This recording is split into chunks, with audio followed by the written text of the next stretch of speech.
1898, um homem negro, de 67 anos, caminha pelas ruas de Paris como prisioneiro. As multidões francesas o observam com curiosidade. Eles não sabem que estão vendo o último imperador africano livre. Um homem que sozinho enfrentou o maior império colonial do mundo por 16 anos consecutivos. Seu nome era Samori Touré, e esta é a história que a França tentou apagar dos livros de história. Vocês sabiam que enquanto a Europa dividia a África como um bolo no final do século XIX, um único homem controlava um território maior que a França inteira? Que ele construiu um exército de 35 mil soldados equipados com rifles modernos, que derrotou os franceses em mais de 20 batalhas? Se você também nunca ouviu essa história, não é coincidência. E se este vídeo te impactar tanto quanto me impactou ao pesquisar, deixa aquele like aí embaixo. Isso me mostra que vocês querem mais histórias esquecidas da África. E clica no sininho porque garantindo, depois desta história, você nunca mais vai ver a resistência africana da mesma forma. Por volta de 1828, interior da Guiné, nasce um menino chamado Samori em uma família de comerciantes Dioula. Mas prestem atenção neste detalhe. Os Dioula não eram comerciantes qualquer. Eles eram os grandes mercadores que conectavam a África Ocidental através do Saara, uma rede comercial milenar que rivalizava com a Rota da Seda. A sociedade Dioula tinha características únicas. Eram muçulmanos que praticavam um Islã sincrético, incorporando tradições locais. Eram letrados numa época em que a maioria dos europeus era analfabeta. Falavam múltiplas línguas e navegavam entre diferentes culturas com habilidade diplomática extraordinária. Desde criança, Samori aprendeu 3 coisas que mudariam o destino da África Ocidental: como negociar, como liderar pessoas e como a informação vale mais que ouro. Ele cresceu ouvindo histórias dos grandes impérios africanos, Mali, Songhai, Gana, e sonhava em restaurar essa grandeza. Aos 20 anos, algo acontece que transforma o jovem comerciante em um guerreiro. Sua mãe é capturada e escravizada. Samori se alista no exército local por 7 anos apenas para libertá-la. Mas nesses 7 anos de guerra, ele descobriu algo sobre si mesmo. Nasceu para liderar. Os soldados o seguiam não por medo, mas por respeito. Ele tinha uma qualidade rara. Conseguia unir tribos que se odiavam há séculos.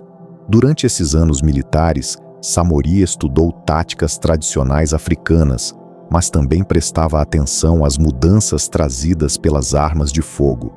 Ele percebeu que o futuro da África dependia de sua capacidade de se adaptar tecnologicamente sem perder sua identidade cultural. Por volta de 1864, Samori já não é mais um soldado, é um líder visionário e começa a construir algo que ninguém imaginava possível: um império africano moderno, unificado e poderoso. Em apenas 14 anos, até 1878, ele conquistou um território de 800 mil quilômetros quadrados. Para vocês terem uma ideia, é maior que França, Alemanha e Itália juntas. Mas como um homem conseguiu unificar tantos povos diferentes? A resposta vai surpreender vocês. A genialidade de Samori não estava apenas na guerra, estava na diplomacia. Ele fez algo revolucionário. Respeitou as culturas locais enquanto criava uma identidade comum. Primeiro, ele adotou o Islã como religião oficial, mas, prestem atenção neste detalhe, permitiu que cada povo mantivesse suas tradições ancestrais. Era tolerância religiosa em pleno século XIX. Segundo, estabeleceu uma moeda única, criou estradas, padronizou pesos e medidas. Gente, ele estava criando um mercado comum 70 anos antes da União Europeia. Terceiro, criou um sistema educacional que ensinava tanto o Alcorão quanto conhecimentos práticos, metalurgia, agricultura, medicina tradicional e engenharia militar. Mas o mais impressionante era seu exército. Samori sabia que para resistir à Europa precisava de tecnologia europeia. Ele montou forjas que produziam armas. Criou um corpo de engenheiros que construía pontes e fortificações. Estabeleceu uma rede de espiões que se estendia até as cidades costeiras. Em 1882, seu exército tinha 35.000 soldados regulares e 120.000 reservistas, todos armados com rifles modernos. A França estava prestes a descobrir que não enfrentaria tribos primitivas, mas um império organizado. A França havia acabado de conquistar a Tunísia e o Senegal. Agora queria o interior da África Ocidental. 1882. As primeiras tropas francesas cruzam as fronteiras do Império de Samori. Eles esperavam uma campanha rápida de alguns meses. Durou 16 anos. Imaginem a cena. Coronéis franceses, veteranos das guerras europeias, confiantes de que em 6 meses estariam de volta a Paris com medalhas no peito. Primeira batalha, Queniera, 1883. Os franceses atacam com 400 soldados e artilharia moderna. Do outro lado, 2.000 guerreiros de Samori. Resultado, derrota francesa completa. Mais de 200 baixas francesas contra apenas 50 do lado de Samori. Como isso foi possível? Simples. Samori havia criado uma tática militar genial. Ele chamava de Guerra Mosquito. Primeiro, evitava batalhas frontais. Usava a mobilidade superior de seus cavaleiros para atacar as linhas de suprimento francesas. Segundo, conhecia cada centímetro do território. Os franceses se perdiam nas florestas, enquanto os guerreiros de Samori apareciam e desapareciam como fantasmas. Terceiro, guerra psicológica. A cada derrota francesa, mais tribos se juntavam a Samori. Ele não estava apenas defendendo seu território, estava inspirando toda a África Ocidental. Mas prestem atenção, Samori não era apenas um guerreiro, era um estrategista político genial. Entre as batalhas, ele negociava, assinava tratados quando lhe convinha, os quebrava quando necessário, jogava franceses contra ingleses, explorava as rivalidades europeias. Em 1887, 5 anos depois do início da guerra, a França já havia perdido mais de 3.000 soldados. Os jornais parisienses começaram a questionar: vale a pena esta guerra na África? Samori estava vencendo, mas Samori sabia algo que seus inimigos ainda não haviam compreendido. Esta não era uma guerra comum, era uma guerra de extinção. A Conferência de Berlim havia acontecido em 1885. As potências europeias dividiram a África como se fosse um mapa numa mesa de jogo. Não havia espaço para impérios africanos independentes. Então, Samori tomou a decisão mais corajosa e desesperada de sua vida. Abandonou seu território original e moveu todo o seu império 500 quilômetros para o leste. Vocês conseguem imaginar a complexidade desta operação? Samori organizou a migração de mais de 1 milhão de pessoas. Rebanhos, ferramentas, até as forjas foram desmontadas e transportadas. Isso não era fuga, era uma estratégia militar chamada retirada elástica. Ele esticava as linhas francesas até o limite, forçava-os a lutar longe de suas bases, depois atacava.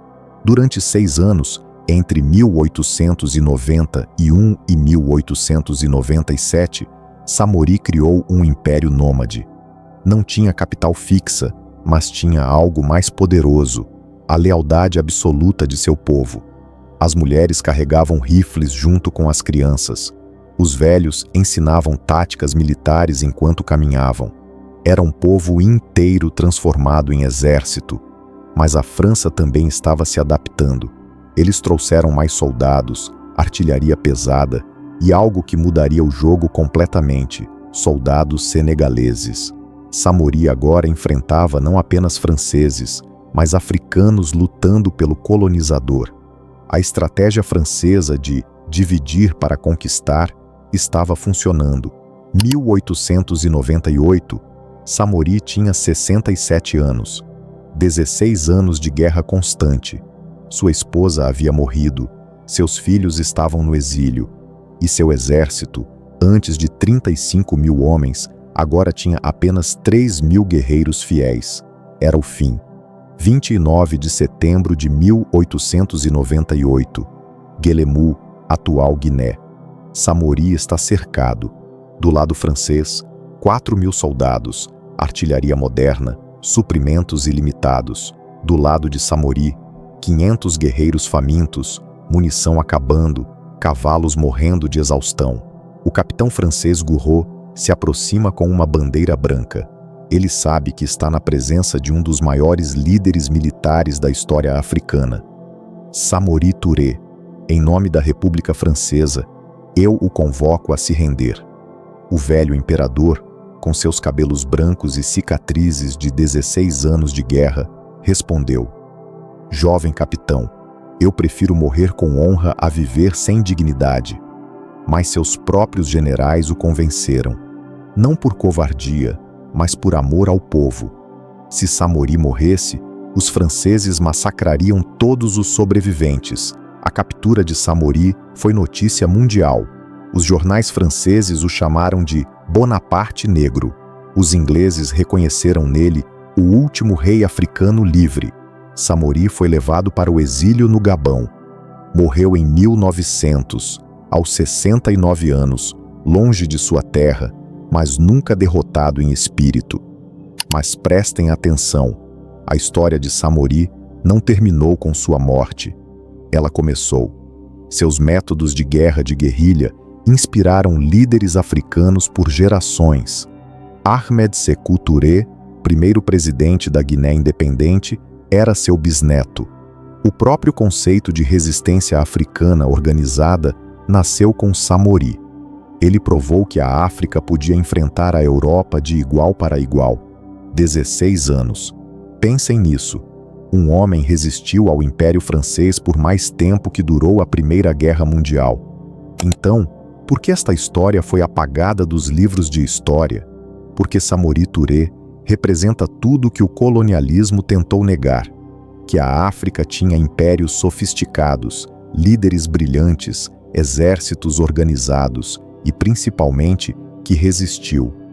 A narrativa colonial queria nos fazer acreditar que a África foi conquistada facilmente porque era primitiva. Samori prova o contrário. Ele nos ensina que resistir não é apenas sobre vencer, é sobre manter a dignidade. É sobre provar que alguns valores são mais importantes que a própria vida. Samori Touré morreu no exílio, mas sua terra natal conquistou a independência em 1958. Seu bisneto se tornou presidente. Suas táticas inspiraram movimentos de libertação em toda a África. O velho imperador não viveu para ver isso, mas sua resistência plantou sementes que germinaram décadas depois. Esta é a África que precisamos conhecer. Não a África vítima, mas a África que resistiu, que lutou, que nunca se curvou completamente. Se esta história te emocionou como emocionou a mim, deixa aquele like maroto aí. Mostra para o YouTube que vocês querem mais histórias esquecidas da África. Se inscreve no canal e ativa o sininho, porque toda semana eu trago histórias que deveriam estar nos livros escolares, mas foram apagadas da memória. E me conta nos comentários, qual líder africano você gostaria de conhecer a história? Porque garantindo, a África está cheia de heróis que o mundo precisa conhecer. Samori Touré, o último imperador africano livre, o homem que provou que resistir vale mais que vencer. Até a próxima!